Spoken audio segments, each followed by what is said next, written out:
Lecture number 28 expression for capacitance of A parallel plate capacitor. समांतर plate संधारित्र की धारिता के लिए व्यंजक। संधारित्र होता क्या है? संधारित्र एक ऐसा समायोजन है, यानी कि एक ऐसा एडजस्टमेंट है कि जिसमें जो है प्लेटों के क्षेत्रफल को यानी कि आकार को बिना बदले आवेश की पर्याप्त मात्रा दी जा सकती है। उस समायोजन को संधारित्र कहते हैं। मैं पुनः बता रहा हूँ, संधारित्र है क्या? संधारित्र एक ऐसा समायोजन है, एक ऐसा एडजस्टमेंट है जिसमें जो है प्लेटों के आकार बिना बदले आवेश की पर्याप्त मात्रा उसे दी जा सकती है। उस समायोजन को संधारित्र कहते हैं। चित्र में ये समांतर प्लेट संधारित्र है। एक्स और वाई दो प्लेटें हैं जो एक दूसरे के समानांतर हैं। इसकी एक्स प्लेट को प्लस क्यू आवेश दिया है, प्रेरण द्वारा इसकी वाई प्लेट पर अंदर वाली सतह पर माइनस क्यू आवेश आ गया है और बाहर वाला आवेश प्लस जो था वो पृथ्वी में चला गया है। इस प्रकार से ये एक संधारित्र बन गया है। इन प्लेटों के बीच की दूरी d है। प्लेटों के बीच के माध्यम का परावर्तनांक k है। तो प्रत्येक प्लेट पर आवेश का पृष्ठ घनत्व, प्रत्येक प्लेट पर आवेश का पृष्ठ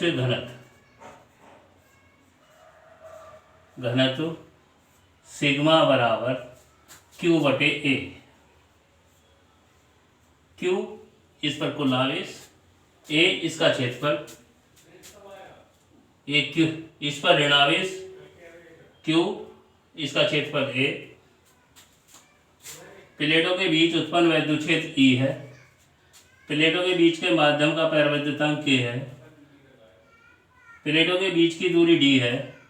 तो प्लेटों के बीच उत्पन्न वैद्युत क्षेत्र, प्लेटों के बीच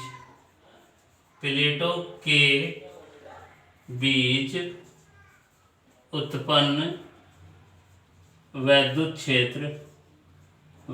क्षेत्र E बराबर सिग्मा बटे K एप्सिलॉन 0। इसे हम पहले गॉस की थ्योरम वाले चैप्टर में प्रूफ कर चुके हैं। अब समीकरण एक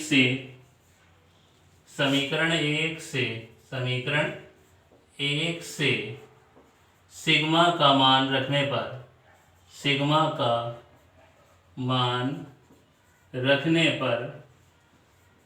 पर E बराबर Q बटे K A एप्सिलॉन 0 सिग्मा का मान रख दिया। अब प्लेटों के बीच उत्पन्न विभवांतर, प्लेटों के बीच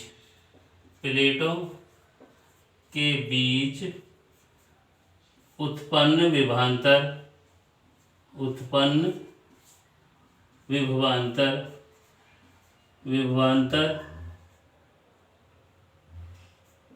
V बराबर E इंटू डी, ये सूत्र है।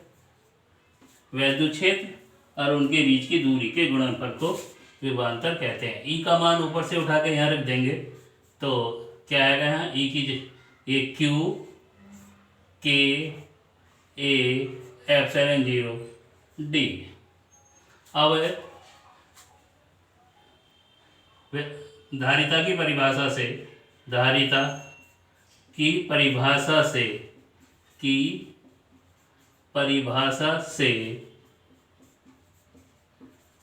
C बराबर Q बटे V।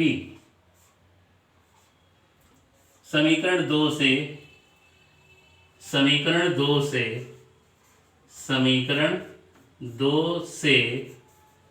V का मान रखने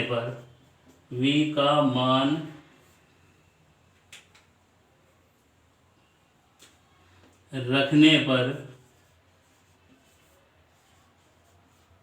C बराबर Q बटे ये नीचे आएगा Q इंटू डी, और ये पलटकर ऊपर पहुंच जाएगा गुणा K A एप्सिलॉन 0। Q से Q कट गया, C बराबर K A एप्सिलॉन 0 बटे डी। इस प्रकार से इसकी धारिता का सूत्र निकल आया है, समांतर प्लेट संधारित्र की धारिता का सूत्र। अब बच्चों इससे हम कुछ निष्कर्ष निकाल सकते हैं। समांतर प्लेट संधारित्र की धारिता किस पर निर्भर करेगी?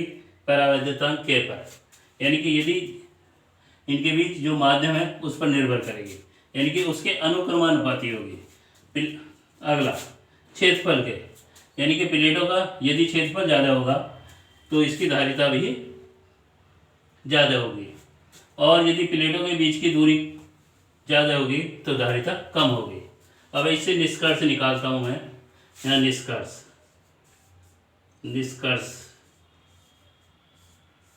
C अनुक्रमानुपाती के, यानी कि संधारित्र की धारिता प्लेटों के बीच के माध्यम के अनुक्रमानुपाती होगी, नंबर 1।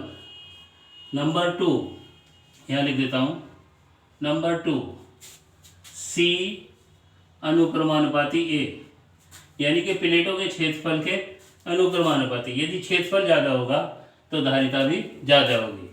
नंबर 3 C अनुक्रमानुपाती 1/D, या हम कह सकते हैं C व्युत्क्रमानुपाती D, यानी कि प्लेटों के बीच की यदि दूरी ज़्यादा होगी तो धारिता कम होगी। अब ये समीकरण नंबर सपोज करो मेरी तीसरी है। अब परावैध यदि प्लेटों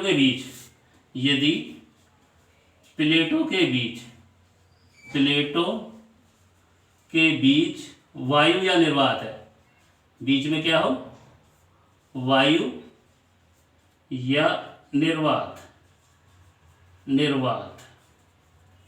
तब C बराबर C0 तथा K बराबर 1 समीकरण 3 में रखने पर, समीकरण 3 में रखने पर, तो मैंने रख दिया, तो क्या आएगा C0 बराबर एप्सिलॉन 0 A बटे D। ये समीकरण नंबर होगी मेरी 4। समीकरण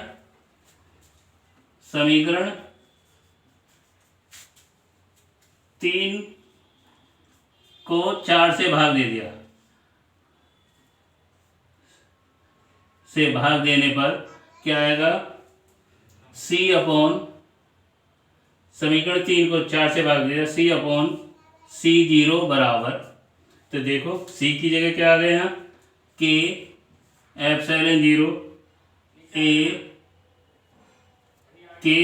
0 A बटे D गुणा, इसे उल्टा कर दो, D बटे एप्सिलॉन 0 A, तो यानी कि C अपॉन C0 बराबर K। अर्थात किसी माध्यम का परावैद्युतांक कैसे ज्ञात कर सकते हैं?